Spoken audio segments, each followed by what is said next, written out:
নমস্কার বন্ধুরা, আমি রিঙ্কি। বেশ কিছুদিন ধরেই আমি কোনো রকম ভিডিও পোস্ট বলো, রিলস পোস্ট বলো, এগুলো আমি কিছুই করতে পারিনি। কারণ আমার শাশুড়ি মারা গিয়েছে। তো সেই কারণেই, ব্যস্ততার কারণেই আমি কিছু করতে পারিনি। আর সেরকম মানসিক অবস্থাও ছিল না। এসব বানানো তখন মনেই হচ্ছিল না। তো যাই হোক, অনেক দিন কেটে গেল, প্রায় 2 সপ্তাহ হয়ে গেল শাশুড়ি মারা গেছেন। তো আমি আবার নতুন করে আবার মানে এবার থেকে আবার ভিডিও দেওয়া শুরু করব, রিঙ্কির শর্টকাট রান্না। তো চলো আজকে আমি কী কী রান্না করছি এবং কীভাবে করছি তোমাদের সাথে আমি এটা শেয়ার করব। দেখো, এখানে আমি আজকে রান্না করছি, এখানে হচ্ছে আলু ভাজছি। এখানে আমি চিকেন ম্যারিনেট করে রেখে দিয়েছি, পেঁয়াজ আদা রসুন সব একসাথে পেস্ট করে, নুন হলুদ কাশ্মীরি লঙ্কা সব একসাথে পেস্ট করে আমি এখানে ম্যারিনেট করে রেখে দিয়েছি। এখানে আলুটা ভাজছি, এটার মধ্যেই আলুটার মধ্যেই আমি চিকেনটা দিয়ে দেবো, দিয়ে ভালো করে কষাবো। ঠিক আছে। আচ্ছা, এখানে আমি আরেকটা আইটেম করছি, সেটা হচ্ছে লইট্টা মাছ। লইট্টা মাছটাকে আমি অল্প নুন আর হলুদ দিয়ে আমি মাখিয়ে রেখেছি। এটাও আমি সেম প্রসেসই করবো, জাস্ট দেখাবো। আচ্ছা, এখানে আমি অল্প করে একটু চিলি চিকেন রান্না করছি, অল্প করে নিয়েছি। এটা আমাদের রাতের জন্য, রুটির সাথে খাওয়ার জন্য, রুটি পরোটার সাথে।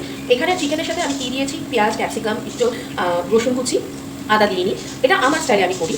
আর vinegar, soya sauce, tomato sauce, হালকা নুন আর একটু কাশ্মীরি লঙ্কা, এটা আমি ম্যারিনেট করে রেখে দিয়েছি। এবার পরপর সমস্ত রান্না হবে। ঠিক আছে, চলো।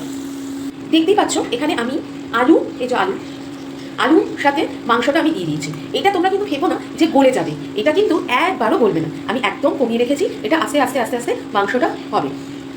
কষা কষা করবো, কিন্তু আমি যে বললাম আমার কষা কষার জন্য আমি কষা করতে পারি না, ও একটু ঝোল পছন্দ করে, তাই এই রান্নাটা একটু ঝোল ঝোল করেই করবো।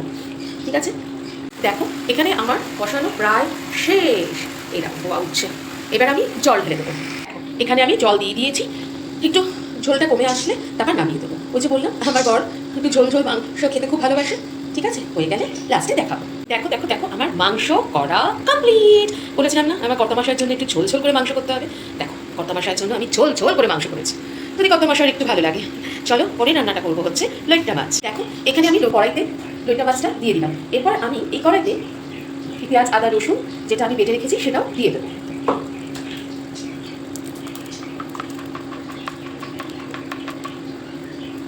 ভালো করে এটা দিয়ে একটুখানি নাড়াচাড়া করতে হবে, কষাতে হবে।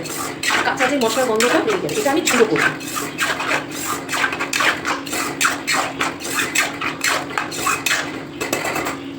চলো, এরপরে আবার ফিরে আস। দেখো এখানে আমি নুন হলুদ আর কাশ্মীরি গুঁড়ো লঙ্কা আমি এখানে দিয়ে দিয়েছি। ভালো করে মাখিয়ে চাপিয়ে এবং ঝুড়ো ঝুড়ো করবো।